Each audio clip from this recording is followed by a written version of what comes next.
following announcement has been paid for by the New World Order.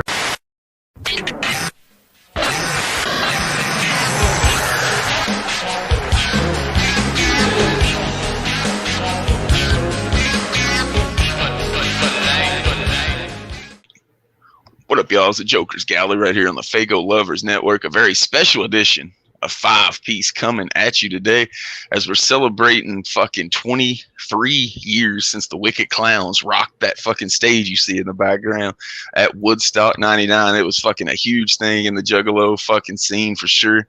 So we wanted to jump on here on its birthday and give it a special edition shout out. Luke the Goon, you know, that motherfucker's not really about the mainstream shit. He only likes this shit super wicked. So he said he didn't really have much to say on this. So me and Mike wanted to jump on here and do this one special edition style. Like I said, as always, got the homie Mike Sears from Speak Your Clout joining me. It's good, yo. Speak Your Clout podcast. Ben the boys. Motherfucking Woodstock Gallery in this bitch. He's so in the Woodstock 99 spirit, he fucking cut his hair off and looking like Fieldy from 96 in this motherfucker. Yeah, bro. Hell yeah. Motherfucking Massachusetts, G. Yeah, fuck yeah, man. 120 degrees heat index here, so I can feel that for sure. It's going to be fun talking about this Woodstock shit, man. It took place from July 22nd through 25, 1999.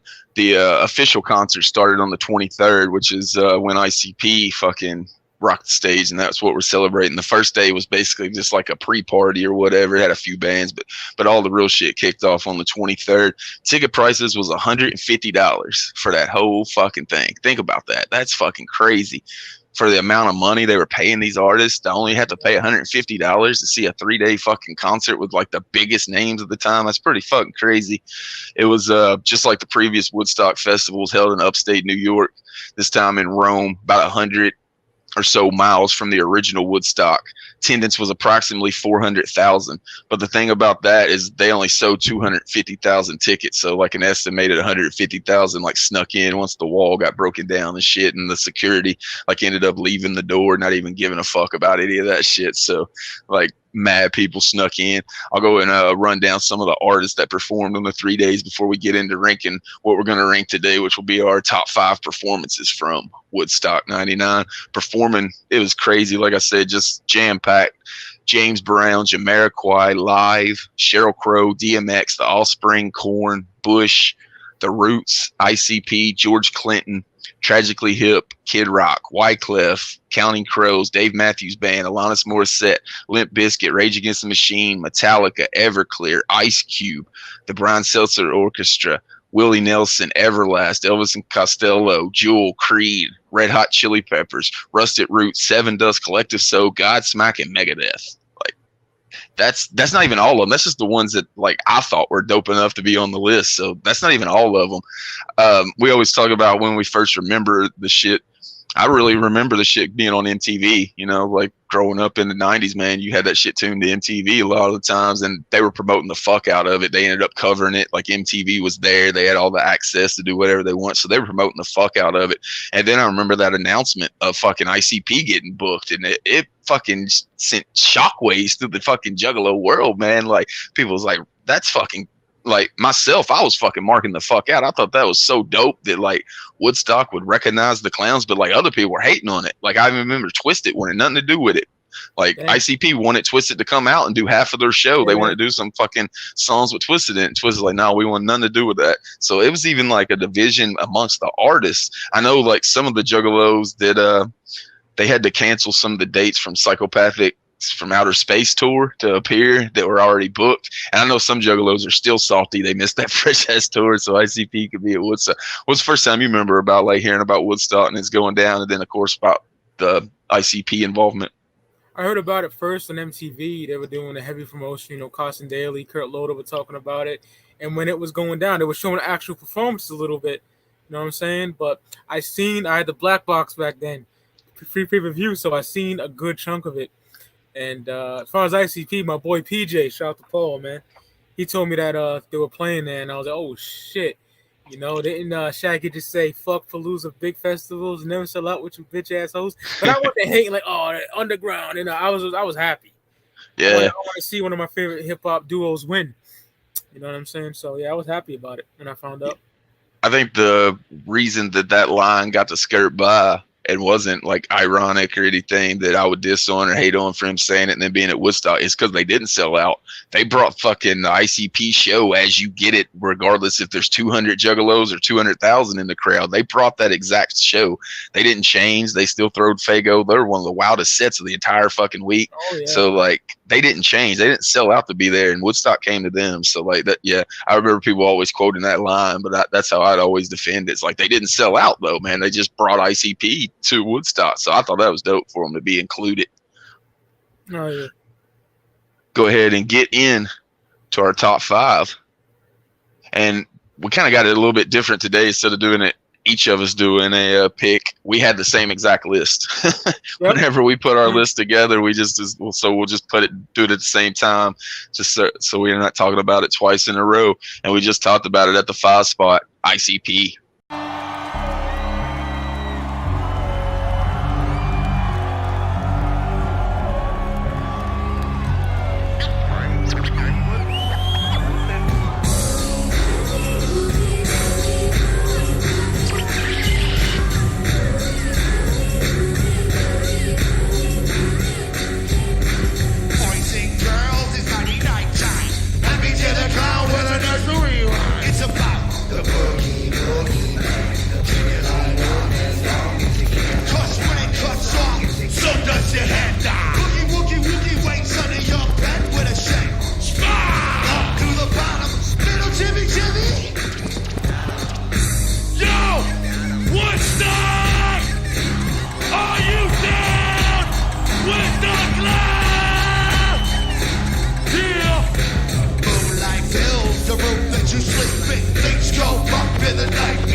I got it in my notes because I went back and watched all these performances, and I didn't get to watch it because I didn't have the black box. Those black boxes were fucking gold back in. They were worth their weight in gold back in the day, man. But I didn't have one. But if you remember back in the day, for pay-per-views, you could hear shit.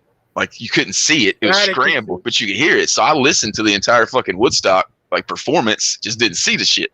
So like I remember sitting there listening as like just sitting there like a proud little brother. Like, I can't believe these motherfuckers made it to this stage. That's fucking crazy. Two fucking clowns that fucking throw soda on people and rap from Detroit, Michigan are fucking rocking the Woodstock stage on like the biggest fucking spotlight of this millennium. So I was just sitting there fucking proud as fuck. Like I said, I'm like a proud little brother watching that shit. What'd you think about it?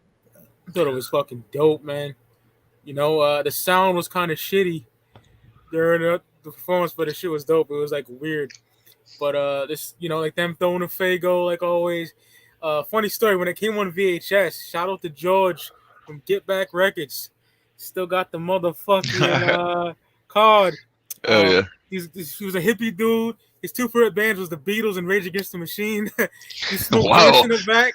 That's some diversity right there. That's some space in between them two genres. He fucked with Wu-Tang. He fucked with Snoopy. It was fucking cool, man.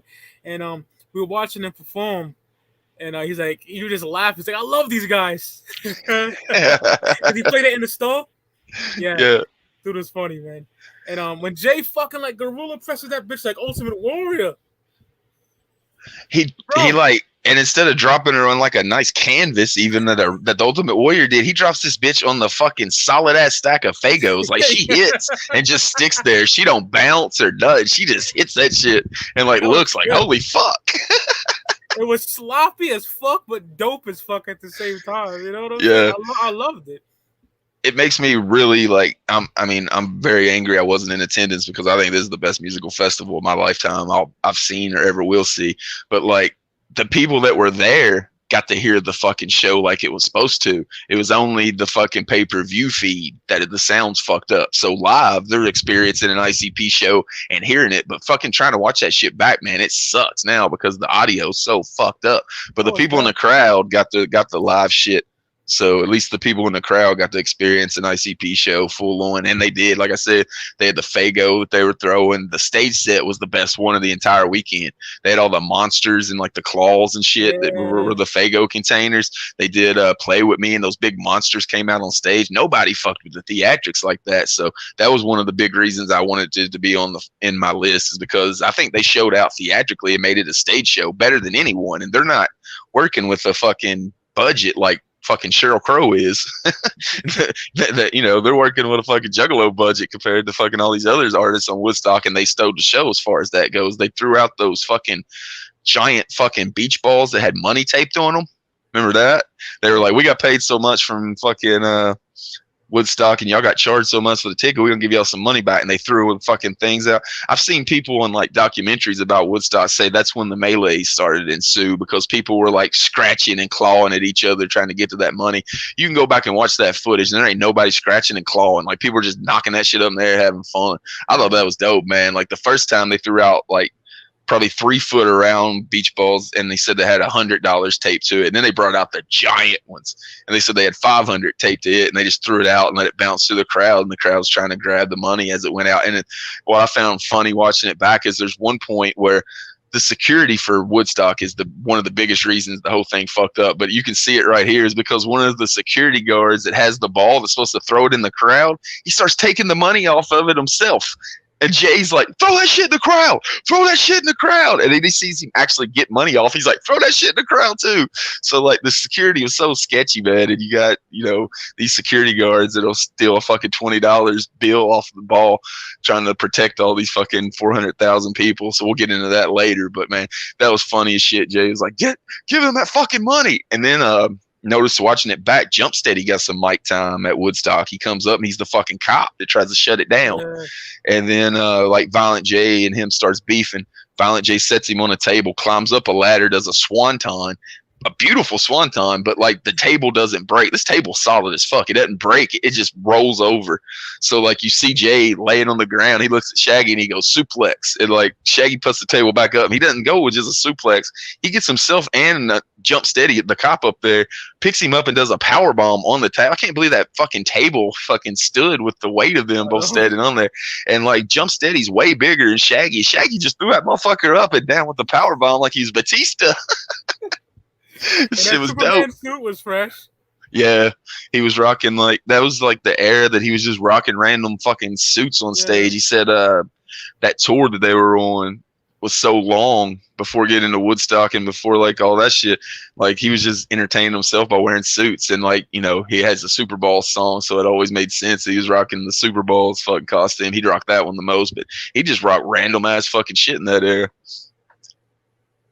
Yeah, I wanted to make sure ICP got on there because, like I said, if you go back and watch it now, you're like, how the fuck did this make the top 5? Because the audio's fucking trash. Like, somebody's got to, I might remaster that shit myself and just put the fucking real concert audio over, like, the fucking pay-per-view one or something, because that shit needs to be preserved in how it was fucking heard by the fucking crowd. But, like I said, the stage show and all the fucking Fago flying. And another thing I didn't talk about that I messaged you while I was watching it, there's the most fucking naked bitches on stage in this one than anything. Like, I don't know if ICP told the security guards, if you see a chick, just, you know, bring her over the rail and let her come on stage, because there's like throughout the show, like just naked chicks up on the stage. So I guess they were allowing because there's no dudes. So obviously they're blocking the dudes from doing it. So they must have told like the security, like, it's good if we let the chicks up. And the funniest thing I thought that I've noticed watching it was there's this one chick looks mad 99. She's rocking like some fucking like, black Jinko jeans and like a black fucking like girly shirt and fucking black hair. Looks like she could be a member of Kitty.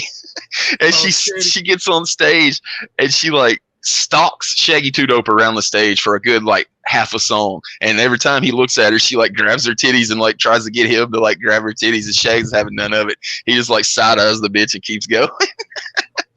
I'm gonna watch that again in full. I haven't done it in a while. It's a fun watch, man. Like I said, I hate that audio issues. I might even have to go fucking replace the fucking audio just so I can enjoy it myself, because it was hard to get through. For some reason, Boogie Woogie Woo lines up really well on there. So if you want to pick out one song to watch instead of trying to sit through the audio that sucks, it'd probably be Boogie Woogie Woo that I would recommend. It sounded the best. Word.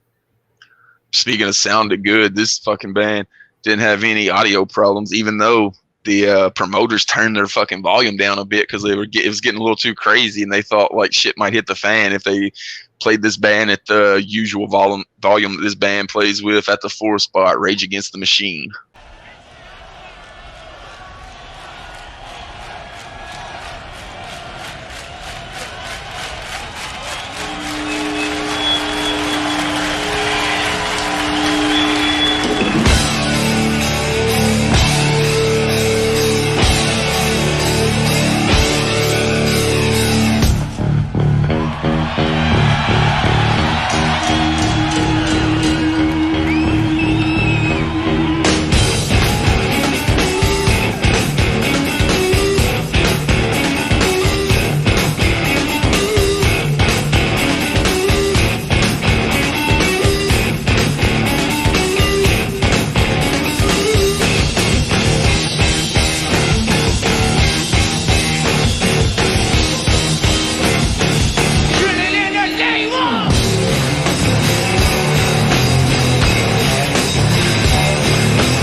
And now you do what they told ya. And now you do what they told ya. And now you do what they told ya. And now you do what they told ya. And now you do what they told ya. And now you do what they told ya. Those who die are justified. Wearing a badge in your chosen white. You're justified. Those that die wearing a badge in your chosen white. Those who die are justified. Wearing a badge in your chosen white. You're justified. Those that die wearing a badge in your chosen white. Some of those that work forces are the same that burn churches. Some of those that work forces are the same that burn churches. Some of those that work forces are the same that burn churches. Some of those that work forces are the same that burn churches.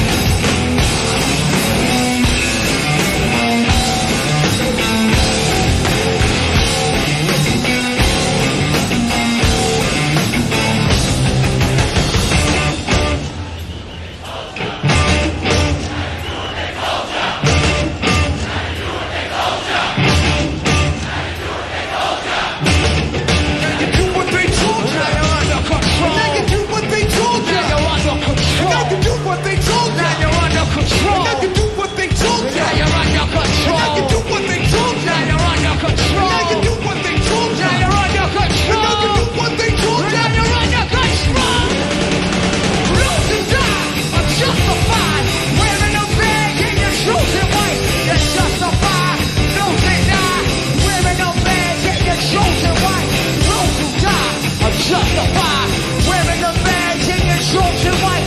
Justify, those that die, wearing a badge in your shorts and white.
Is there a better fucking band for Woodstock, the way it like turned out and the way that the attitude was in '99 among like me, who was a teenager at the time, and everybody I knew? Like, Rage summed up that fucking philosophy and attitude and era better than any band that was on the fucking bill, and they're dope as fuck, of course.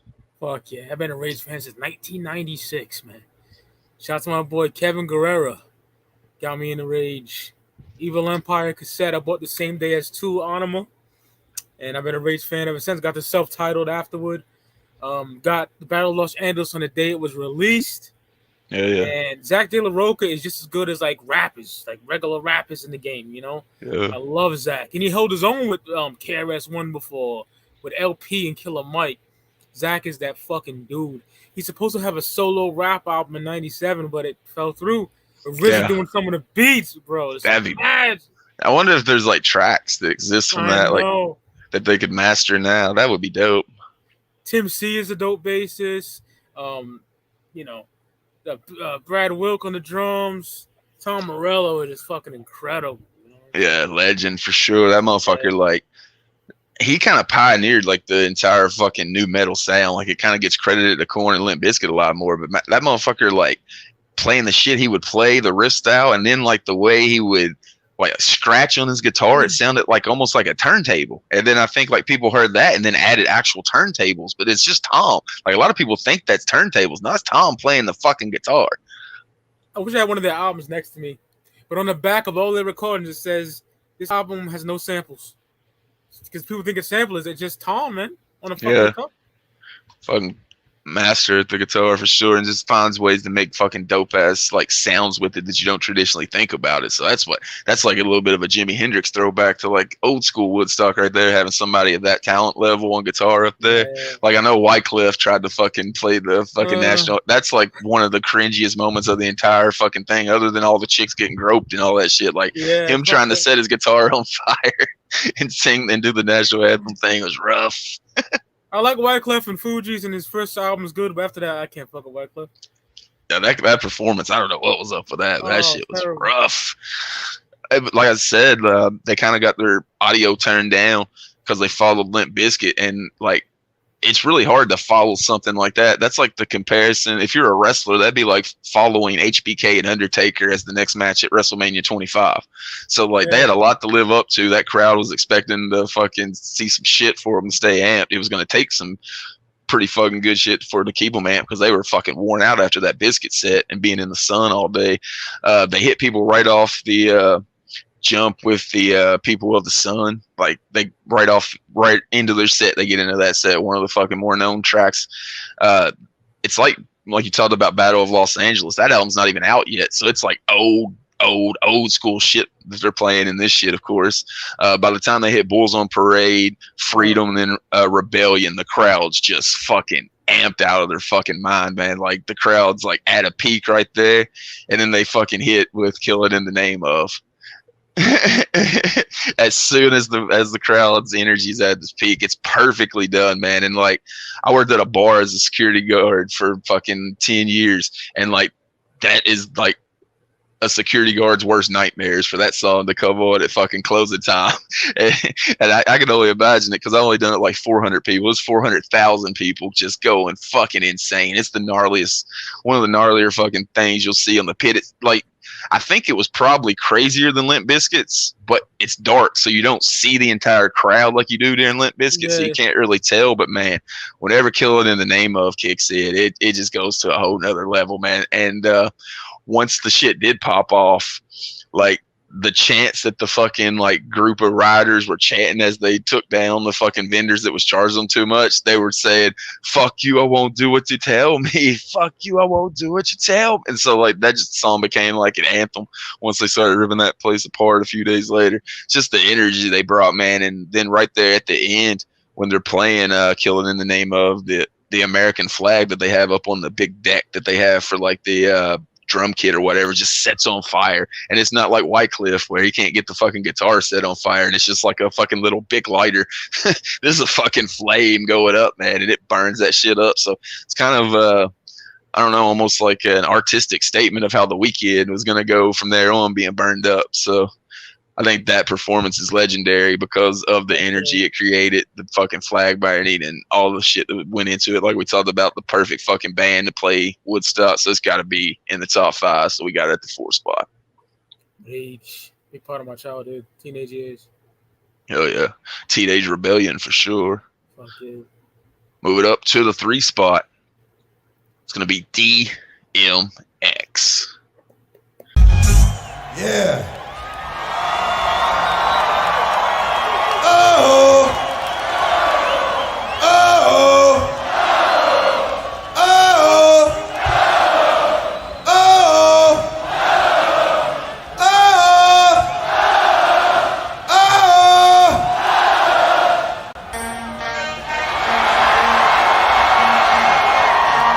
I don't hear you. I don't hear you. I don't hear you. I don't hear you.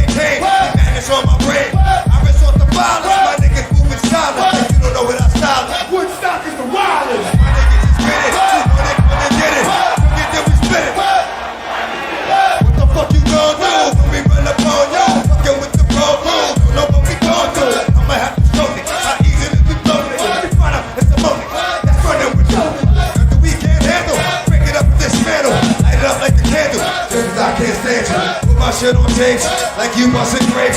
Think you holding weight, then you. My dogs go, your dogs go drive, and then we go shut down.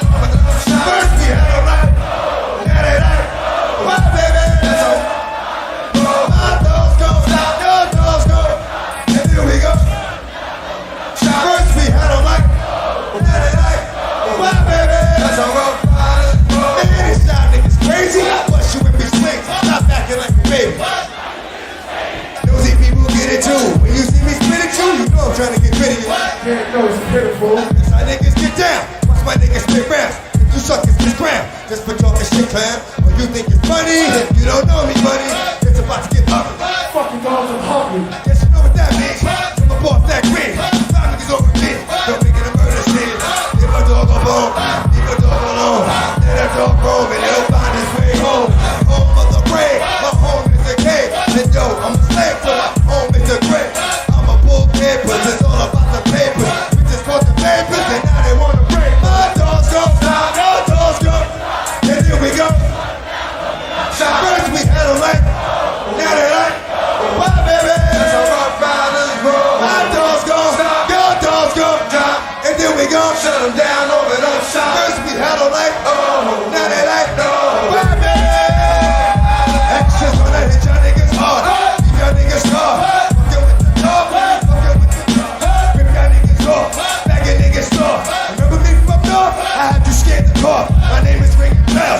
Pay attention to yourself. I make it dark to fail. Ain't hard to tell. Never really wanted it, so the mic get jumped in front of it. Had 16 shots on it. But the niggas about to get. Don't you know who else was spit? This time I'm gonna by the end of it. That niggas gonna be like no X-scripted. Say my thing as usual, just never gonna stop. You guys can't be for real. I got this shit locked. I got a game of a joke. Get a name that gets smoked. Simple as that. Simple as to the dope. Hit them all up in the coat. Now you losing your life. The dog and the dog. A dog is a dog. A dog is a dog. A dog is a dog. Yeah.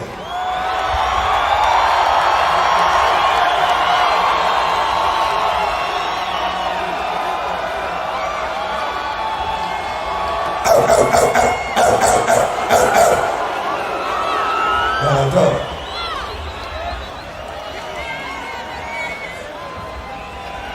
Where we at? And y'all need everybody within the sound of my voice to put your X's in the air. Cause we about to do this from the heart. Are y'all ready for the real? Are y'all ready for the real?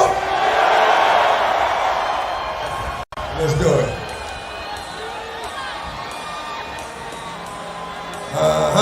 Keep them X's up. Keep them up. You see, to live is to suffer. To survive, well, that's the prime meaning. Hey, yo, I'm slipping and falling. Hey, yo, I'm slipping and falling.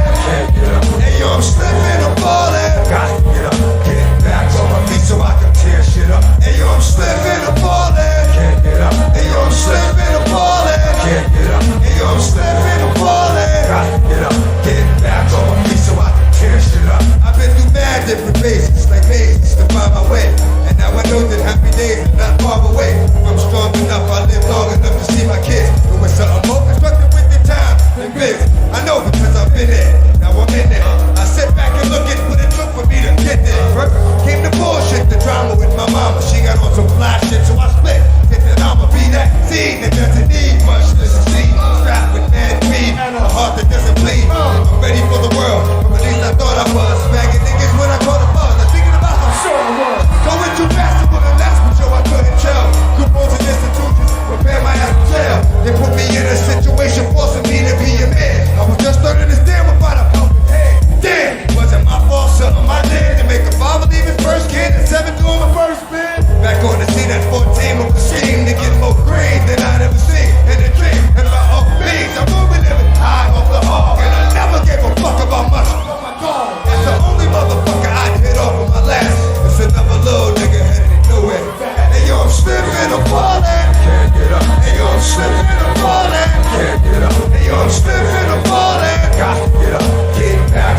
pie. Used to have to puff my L in the morning before I got fly. I ate something. Couple of mornings made me hate something. After some, now I'm ready to take something.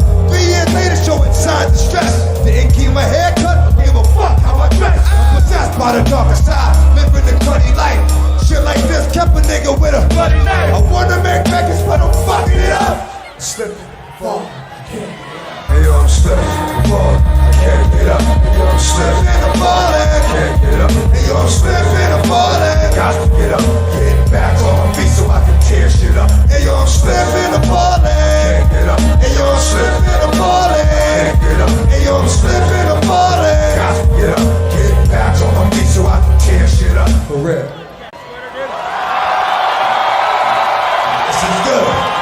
This is good. What up, baby? He had 250,000 people throwing them fucking X's up with him, man. Like, that's what I got in my notes, is there's not a lot of rappers that could command the stage by himself. He's just out there by himself. I don't think he had a hype man. He had DJ. He ain't no hype man or nothing. It's just him. And everybody's hanging on every word he says throughout the entire show. Anytime he asks for a response and puts the mic out, he immediately gets it. Like, that dude commanded the stage, man. I thought it was funny. Rosie Perez came out and introduced him. I think that's her name, Rosie Perez from Do the Right Thing. I ain't showing y'all shit. Straight up. And a Baldwin brother. I don't know which Baldwin brother it fucking was, but it was a Baldwin brother. And like the crowd's chanting, "Show your tits." And she's like, "You want to see them?" And she's like, $3.99 at Blockbuster. Do the right thing. And all the crowd boos her and shit. That shit was dope. I thought it was a good fun comeback. One of the other notes I got is DMX rocking like the red overalls, like mad fucking Timbs. Yeah, mad 90s look right there, man. At one point, he's like taking the shit off, and they completely just fall off of him. And you see him just laugh, like, "Oh shit!" He was trying to like change the strap out that he had, and they just fell down. He's like, "Oh fuck it, I just did that shit in front of fucking 400,000 people."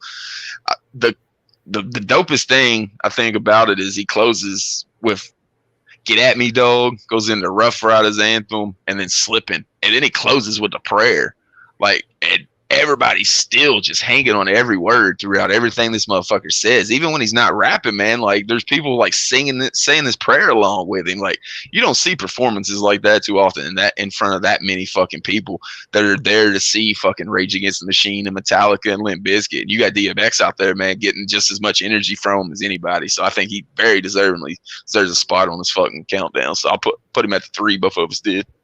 By that time, he had "It's Dark and Hell is Hot" and "Flesh of My Flesh, Blood of My Blood" under his belt. And then it was X came late 99, so he was the biggest fucking hip-hop star in motherfucking America. I hate when niggas be like, "Oh, Jay-Z." Fuck out of here. I like Jay, but no. He had the fucking crown, dog. He had the crown. That's why in 2001, when DMX ditched Jay, when that whole Rough Riders Rockefeller beef happened, he said, "I only gave you the crown so I can shoot it off your fucking head." You know what I'm saying? Yep. Yo, X was a god, bro. Like, I lived in the hood back then in 98, 99. So in the hood, every vehicle that passed by was playing "It's Dark and Hell is Hot" and "Flesh of My Flesh." I leave the hood, I go to school, the white boys, the Puerto Ricans, everyone playing X. It was like DMX world. Seriously. Yeah. Every vehicle that passed by. I never seen nothing like that in my fucking life, other than when 50 popped off. You know what I'm saying? But, dog, crazy. And that performance was incredible. Yeah, the energy, like I said, he just captures so much. I got it in my notes here, like a question. Like, I think this might be the biggest rap concert of all time. I can't think of a bigger performance in front of a bigger audience. I don't know the exact numbers that DMX performed in front of, but like, I can't think of one right offhand. So it might be the biggest fucking hip hop concert of all time as far as attendance. It was just super dope. Like you said, like, you go anywhere in that time frame, man, and you was hearing like Rough Riders anthem playing out the fucking whip because it sounded so good in people's cars and shit. So people just bump it fucking on repeat. So it sounded like dope rolling down the fucking strip and shit, man. So yeah, he was the king of that fucking time, man. So it's dope that he got put on that fucking main stage to shine, and he fucking did. Fuck yeah. Move it up to the 2 spot. Speaking about shining, man, Korn at the 2 spot.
Come on, Woodstock!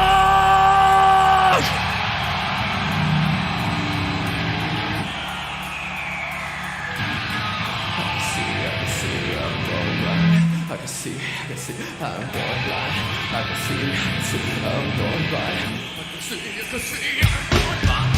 I can see, I'm going blind. I can see, I'm going blind. I can see, I'm going blind. I can see, I'm going blind. I can see, I'm going blind. I can see, I'm going blind. I can see, I'm going blind.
No matter how many words I use to describe it, simply just go watch the first fucking 45 seconds of their performance whenever fucking Jonathan Davis says, "Are you ready?"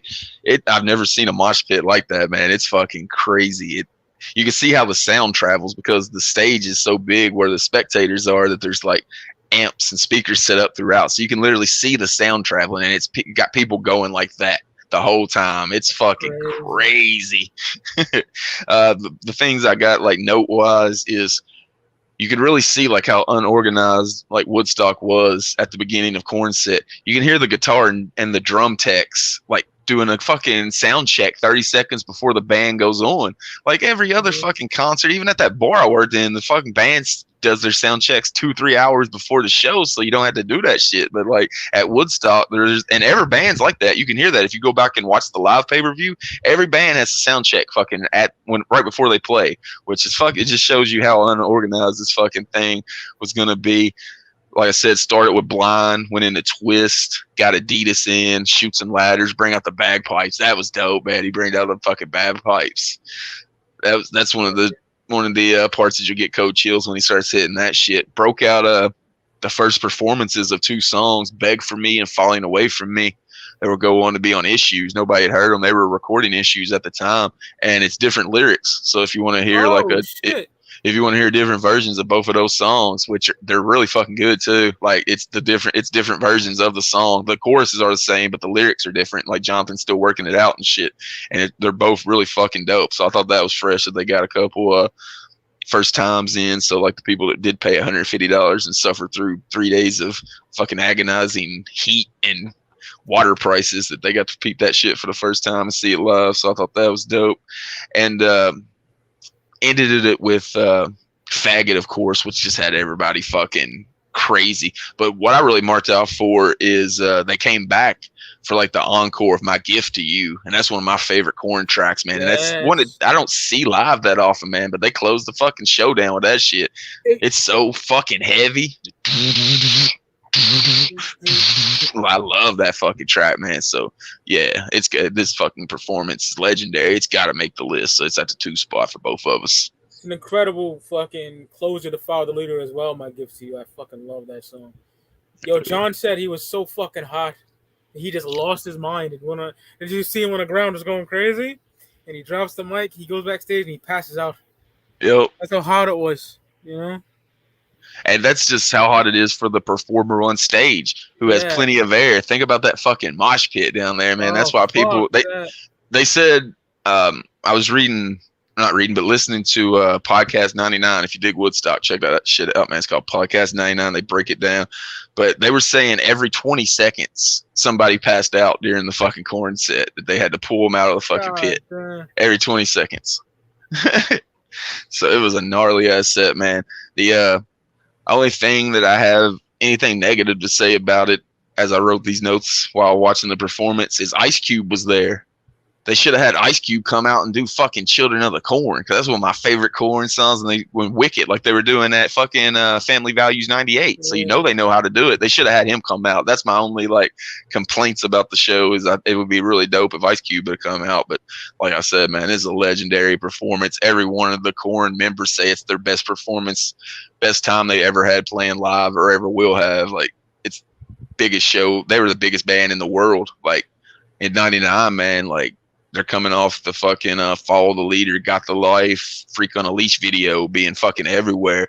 It was so popular. It was the first video that MTV had to retire because they couldn't get it off the countdown. Like, they're like, we got to figure out a way not to just keep playing these same videos. So like they had to retire Korn's videos because they were just so popular at this time. They're the biggest band in the world, had the fucking perfect fucking time slot. It was right as it got dark on the first day when the energy's going to be the highest, and you can see it in that fucking mosh pit with Blind, man. Like, if I had a time machine, that'd be the one mosh pit I'd fucking time machine myself to first, is that fucking Blind fucking mosh pit whenever it kicked in. That shit was dope. On the Deuce DVD, they said at the end of the show, they all hugged and cried together and said, we fucking made it. You know what I'm saying? Oh yeah, schooled it.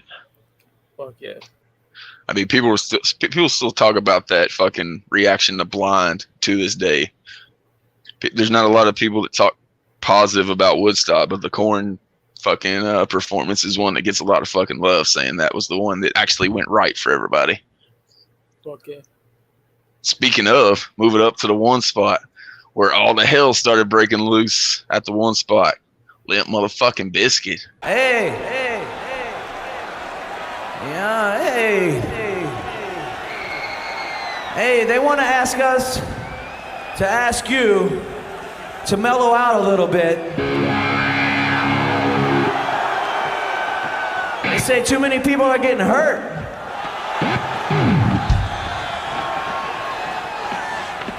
Don't let nobody get hurt. But I don't think you should mellow out. Mellowing out? That's what Alanis Morissette just had you motherfuckers do. Birkenstock rock, y'all.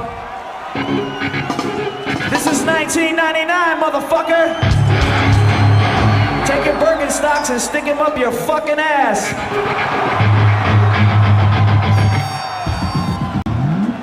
Right now I want to do something to see if I can't get this whole motherfucking place from front to back to get the fuck up.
There's some serious energy in this fucking place.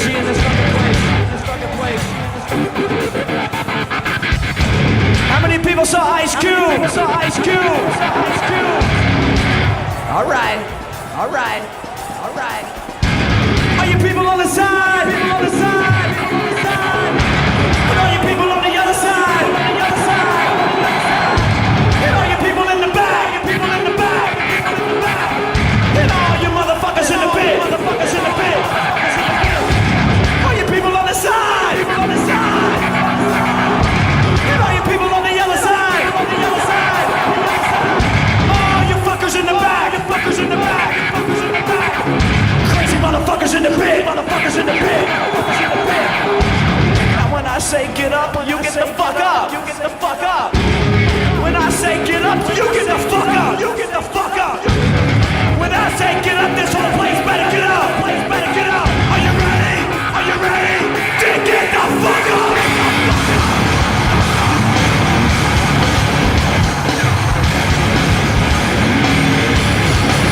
Get up.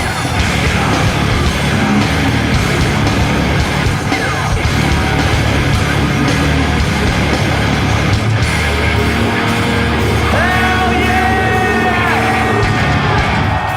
Hold on.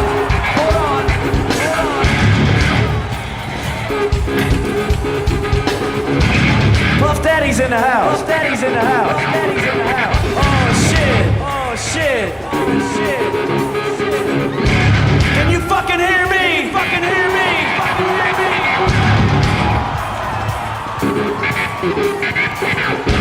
It's the end of the world, 1999. We gotta make a difference this year.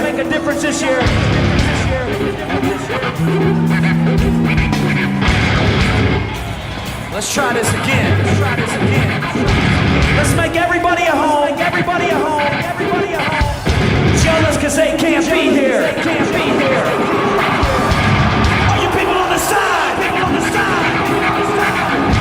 And are you people on the other side? Are you people in the back? And all the fuckers in the pit. get up, let's all get the fuck up. Let's all get the fuck up. When I say get up, let's all start some shit. Start some shit. When I say get up, let's jump the fuck up and down. The fuck up and down. Are you ready? Are you ready to get the fuck up?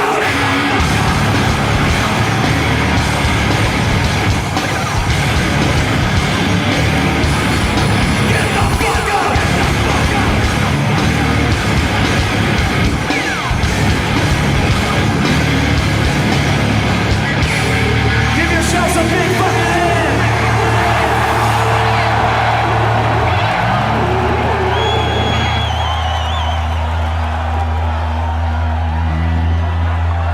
That was unfucking believable. That's the one everybody came out talking about. Go ahead and get into the set before we start talking about the reaction to it. Started with Just Like This, Show Me What You Got to get people fucking hyped. Counterfeit off the first album, 1999. And then you see like a Woodstock employee come out and like grab Fred and like talk in his ear. Yeah. And Fred's like, they're telling me they want you to mellow out, like people are getting hurt. He's like, don't let people get hurt, but I don't think you should mellow out. Like, and every time that some fucking lame ass like MTV VJ tried to blame Limp Bizkit, they always cut that shit out and edited it up to where he's like, he just says, I don't think y'all should mellow out. That's what Limp Bizkit had, or that's what Alanis Morissette had y'all motherfuckers do.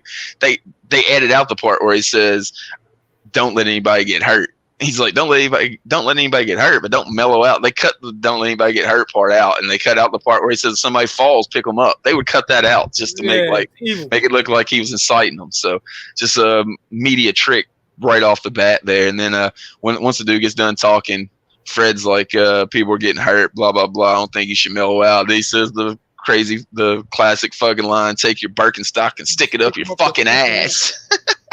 And then after like the promoters tell them that it's getting too crazy, then they can start playing Thieves by Ministry, which is the craziest moment of their. It's crazier than fucking break stuff.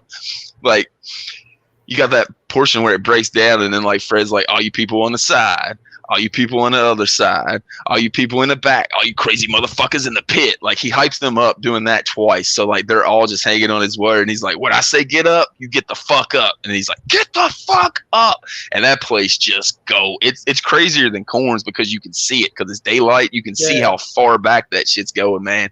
That song's just so fucking crazy. And then like coming off of Thieves, it's break stuff. So like those two songs right there, man, is probably when shit started hitting the fan big time.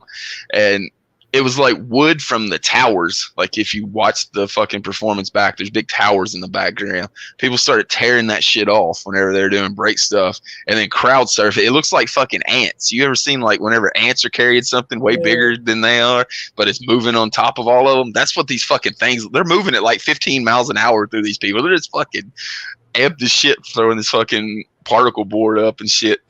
And like Fred like gets off stage and sees this crowd surfing shit, so he gets off stage and like he's looking at a tower that's like 60 yards in front of him, and he's like, I want to get to that tower. And all of his security guards is just like, no, motherfucker, you ain't fucking doing that. He's like, yeah, we do it. He's like, just get some guys out here, we'll make it happen.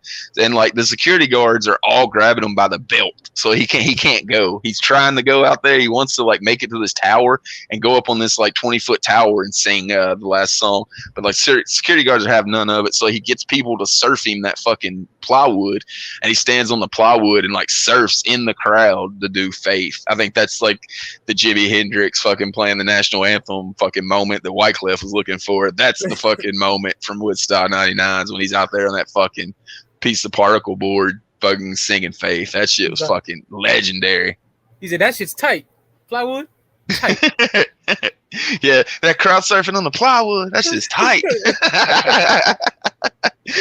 Because he didn't know what it was going on. He said he thought it was coming from like, it was like once the grass got all muddy and shit, the like event organizers laid down fucking plywood so you could walk on the plywood over the fucking mud. He didn't know people was tearing down the fucking sound stages.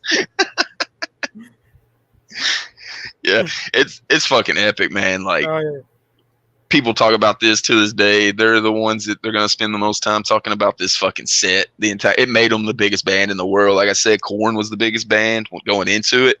Coming out of it was Limp Bizkit because everybody was talking about them, and significant other had just dropped like that month. A month? Yeah.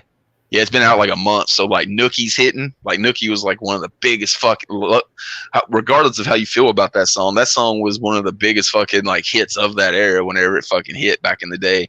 So like they were number one whenever the album came out. Like people were fucking loving that album. And then they had this performance where everybody's talking about them. Suddenly they're the fucking biggest band in the world out of nowhere. Because you think about it, late 98, nobody knew who these motherfuckers were.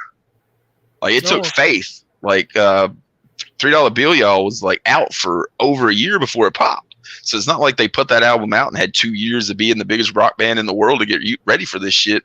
Like they popped in late 98 after that fucking Family Values shit blew them up. So like under a year of time, and they go from nobody knowing who they are to being the biggest fucking band in the world. It's crazy. All the like musicians that are up on stage on the side, you can see Puff Daddy standing over there, Kid Rock standing over there, Fieldy, Jonathan Davis. Like there's all kinds of people just wanting to see like what was going to go down. Like they were still like blowing up whenever they hit the stage. So it's crazy that like within a year of anybody knowing who the fuck they are, they got that shit thrown in their lap. And I thought they handled it pretty well, man. Like I don't think they can be blamed at all for the fucking shit.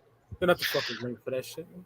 I hate like MTV was the one that really pushed that shit. It was so weird because MTV like loved Limp Bizkit, but all of a sudden after that fucking thing, when like all the crowd didn't like the MTV VJs and was throwing fucking mud at them and shit, they turned on Limp Bizkit like a motherfucker. They didn't want nothing to do with that new metal shit, man. It was fucking crazy. I didn't like that shit at all. I was like, damn, man, y'all was just fucking sucking Limp Bizkit's dick for the fucking past year, and like you can't fucking even show the whole fucking footage. You really gonna edit out the part where he says don't let nobody get hurt? That's fucking dirty. But yeah, I think that's a pretty good transition into doing the 5 questions like we always do. So we get into 5 questions about Woodstock. Why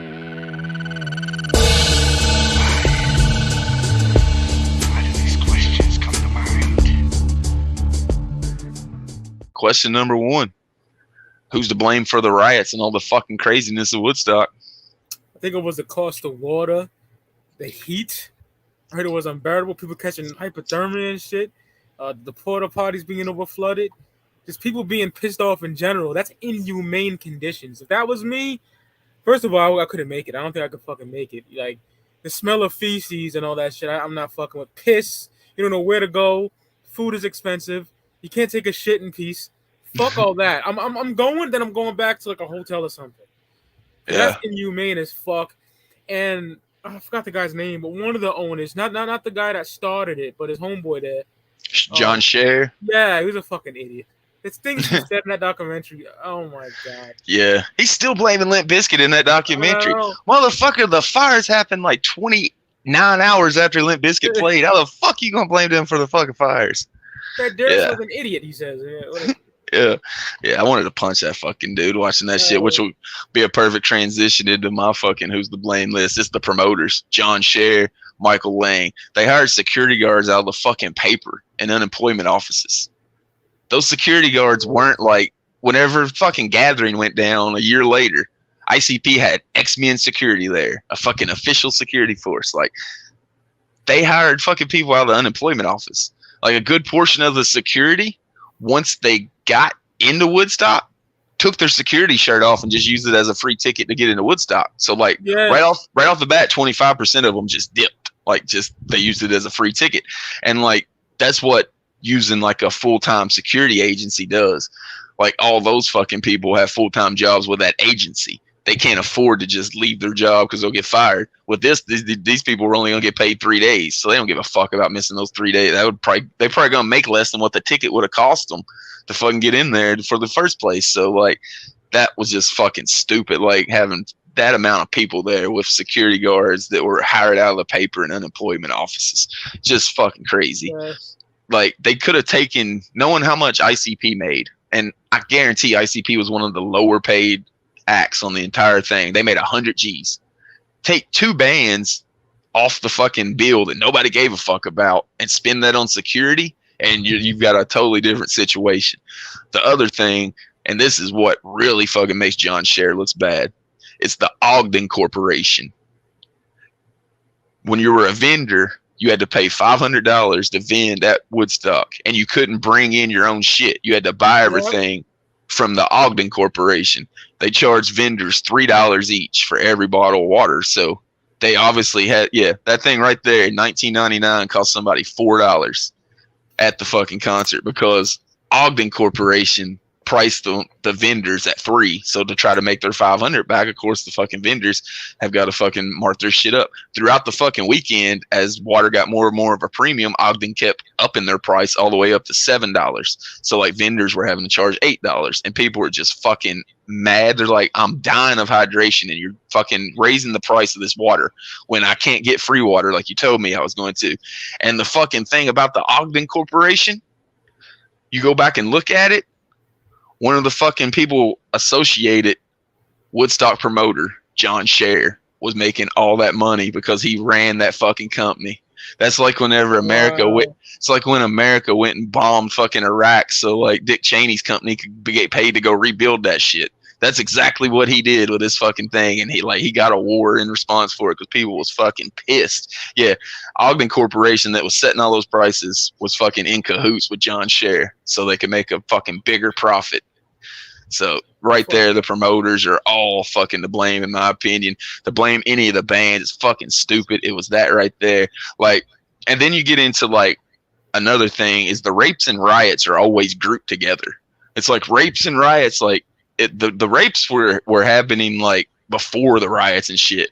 And that's just the 1% of society that fucking sucks that are in any society. There's fucking 500,000 people there. If there's a fucking city that has 500,000 people there over 3 days, they're probably gonna have like, there was one rape allegation like filed that like actually got filed and charged and shit. So like you're gonna have that many at a fucking normal city. This is a fucking like concert where there's no security, really no professional security. Everybody's drunk and high and shit. So like to like put the riots and the rapes together is where people really get it like shook up and twisted. The rapes were just fucking assholes. Like there's always that 1% that's gonna be there and do that shit. Like you hear more stories on Podcast 99 about people breaking up, like people trying to do fucked up shit. But like there's always 1% of the fucking crowd that's gonna fucking be assholes and fucking make everybody else look bad. That's what the fucking rapes were about, in my opinion. The riots were about making a message about you're fucking with us, like you're taking advantage of me. Like you told me there was going to be free water, you told me there was going to be preferred camping if I gave $100 extra on my ticket, and then they showed up and they paid $100 extra and got no preferred camping in like cooler fucking shady area or anything. Like they were just like, you're using every fucking thing you can to just make this about money. So like the riots for me, man, I thought the riots were dope. It like fuck off. It let everybody know you can't fuck with us. And that's like this generation, in my opinion, like my generation that was coming up at that time. It reminds me of the fucking record industry. When the record industry was price gouging CDs, what's our generation do? Figure out a way to blow that shit up to where you can't price gouges anymore. We'll just get that shit for free if you want to be a dick about it. So that's exactly what happened at Woodstock, man. People got tired of fucking people being a dick and just charging them more and more. So that's exactly what to blame. Fucking the promoters, John Scher especially, and Ogden Corporation for those fucking crazy ass prices. And all that anger and tension just build up with that. It's gonna happen. I would have done it too. Fuck off. You know? And then they try to blame the fucking artist. Fucking crazy. Moving on to a little bit less serious topic. Craziest mosh pit you've ever been in yourself, because I mean the mosh pits are legendary at fucking Woodstock 99. What about you? 16 years old, Slipknot, Tattoo to Earth, Slayer, Sepultura, some whack ass Nashville pussy band or whatever the fuck. But that Iowa era, you know what I'm saying? Going into it, insane, violent, brutal. You know, surprised I made it. When a motherfucker come next to you, just shove that motherfucker back, keep it moving. You know what I'm saying? The motherfuckers don't play. Dudes were socking niggas, like, you know what I'm saying? It happened to me because I would have had, you know, would have been on, but yeah, insane. Yeah, the violence at the first like 3 years of Slipknot in the fucking pit was crazy. Like, and even to this day, like going to mine, 2016 Slipknot, and then I've got like honorable mention to Seven Dust. Like for Slipknot. For Slipknot, I wanted to stay back and see the show. For Seven Dust, I was like, I'm gonna get in the fucking pit. I remember these motherfuckers at Woodstock '99. These motherfuckers was dope live. So I was in the pit, man, and like just fucking chicks landing on your head, getting crowd surfed, throwing them the whole time. Like I'm one of the taller dudes in the pit all the time with some long ass fucking arms, as you can see. So like I'm always like one of the first ones to hit them, and I just throw that shit as far as I can. Like that shit was entire time. Like it was just people rolling over your fucking head. It was dope. So I'll go honorable mention Seven Dust because I know Slipknot was gonna get some love. LeJon Witherspoon, one of the dopest vocalists of all time. And sounds like amazing live. Like his Woodstock performance, man. Like they're one of the better sounding acts as far as audio wise. Like he just sounds great live, man. Hits all the notes like Lane Staley style. I can't imagine to be like you. And those circle pits, because like it wasn't.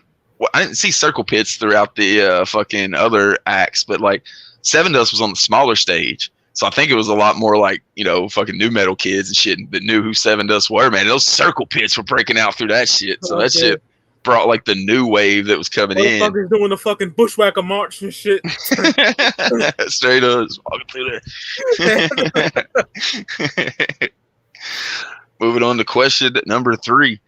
One of the most famous fucking things about Woodstock '99 is the titties being out everywhere. What's the concert or event you've been to where titties was out everywhere the most? One of the Tech 9 joints I want to say, the Strictly Strange, one of them joints. But I got to say Gathering. 04, because every fucking way you look, there it is.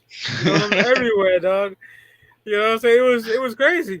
You know, I'm a 19-year-old kid back then, and I had a girl with me, so I couldn't really do much. Couldn't look too hard. Yeah. For me, same thing, man. Tech 9, Gathering 09 or 2010 when he does Areola. Like that's when it goes from like from 10 to Spinal Tap 11s when he goes into Areola, man. Like the chicks have just been thinking about it all day, whip them fucking things out, whatever Areola kicks in. So much so they can't do that song anymore. Because apparently like some too young fucking Areolas was coming out and he had to stop singing that song. But yeah, Areola at the fucking Gathering for me for sure. Of that Psychology 101. Yep. 816 boys. Fire, Red Nose. Yeah. But those are 2 songs that were on my top 5 fucking Tech tracks going back. Question number 4. 3 artists that should have been booked at Woodstock '99 that weren't. They were big at the time, so they deserved a spot, but for some reason weren't. I think this would have been amazing. The record just came out late June. Just talked about them. Slipknot. Self-titled era would have been fucking loony, my nigga. Like, that shit went crazy.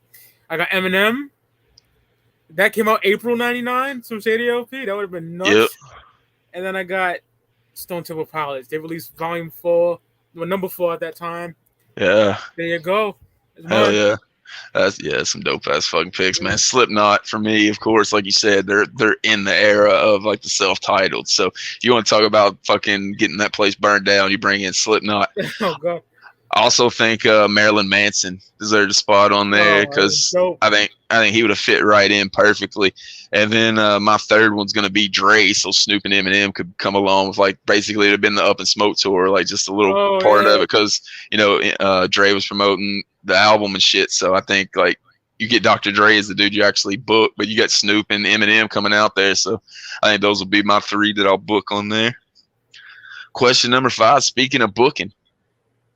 If they were to do a Woodstock anniversary show in 2024 and you got to book headliners for each night, 3 headliners for each night, who would you book? Friday, I'm going to go to the new era of shit. I got Suicide Boys. I got Ramirez. And I got Ghostman.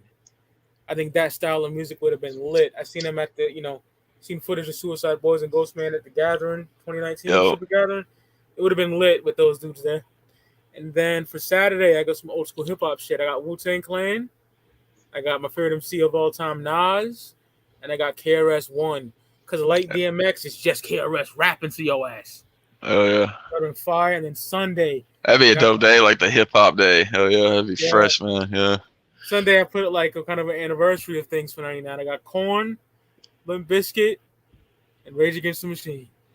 Hell yeah. Yeah. Those three bands are still putting it down. Rage, especially, man, they're just like back. So like, you definitely gotta have them three on your fucking lineup, in my opinion. So I got no beats with any of that shit. For Friday, for me, I'm gonna take it back to the classic Woodstock '94 fucking performance. Probably the one that stole the show. Green Day, bring them back, because they came, like we were talking about with fucking Limp Bizkit blowing up because of Woodstock '99. Green Day did that because they had a fucking complete mud fight their entire fucking set at '94, blew them up. So I'll put them on there. Then I want to see Oasis get together, and I want to see an Oasis show. And fucking Noel always says that it's got to be for enough money. Well, Woodstock probably got enough money, so Oasis for the second act on Friday, and then just like '99, man, closing it down. Even though Bush for some reason played after Korn, my fucking main headliner for Friday night's Korn. So you got the high energy, everybody's there. First night, just like '99, so Korn on the roster for sure. Saturday, Slipknot gonna be there for sure. They still putting shit down. Like I said, I seen them in 2016. They go hard as fuck still. This is the metal day. I did the metal day like Woodstock '99 did. So start whenever Slipknot is starting shit off, you know, it's fucking going crazy. Followed up by Rage Against the Machine, like I said, back on tour, so you could get them booked. Followed it up, Limp Bizkit. They played the second day, pretty much stole the whole fucking show. So I'm having Limp Bizkit closed out the second day for me. For Sunday, first act's going to be Alice in Chains, because I think fucking Jerry Cantrell deserves, and Sean and fucking Mike deserve to play fucking Woodstock. They're supposed to be there at '94 and weren't able to. Jerry came out and played with Primus, so he has been on stage during it, but it'd be dope for Alice in Chains to make an appearance. Then Red Hot Chili Peppers. They closed out the last one As It Burned. Like, Red Hot Chili Peppers, super fucking dope performance. I thought whenever they like decided to play Fire, like whenever, oddly enough, they had already decided to play Fire before all the fires broke out and shit what started happening during their set. So like, you hear a point, Flea, like, and Anthony are talking, they're like, should we do it? Should we do it? And they're talking about, should we do this song called Fire while there are fires burning? And Anthony's like, fuck yeah. So they break into Fire as the fires are going, man. It's fucking dope. So definitely having Red Hot Chili Peppers back.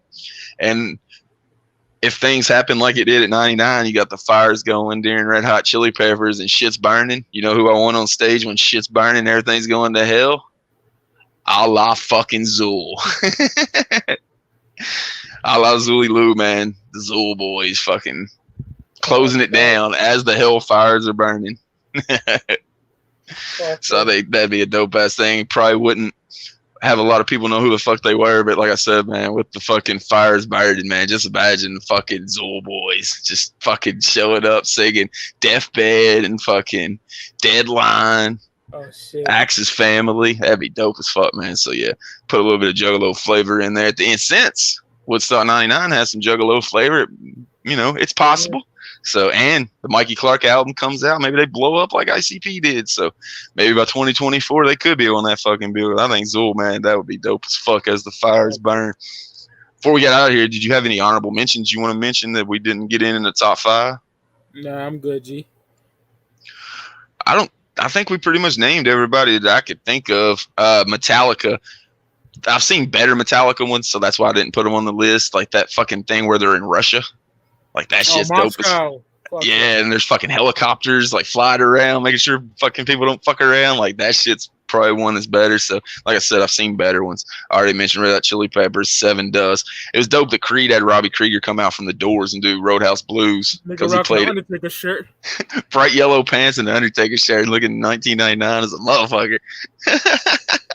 It was dope because he played it at Woodstock '69. I think that was like the only artist that got brought out like that. So that was pretty dope. And other than that, man, I think we named everything. Kid Rock did a dope performance. I hate fucking Kid Rock now, but back in '99, like he didn't have all that redneck fucking country shit, and he did the thing where he had everybody throw a bottle at the stage. That shit was dope as he was playing like some song, like so there's like bottles flying and shit. So yeah. He kind of schooled it a little bit. So I guess he'll be the last honorable mention I'll do. Fuck Moby too. Oh yeah, man, fuck him. I don't know why. Give me this fucking little long words and shit. Fuck. Yeah, he knew everything was gonna go bad whenever he pulled. Why didn't you tell somebody then, motherfucker? You just gonna keep that shit to yourself?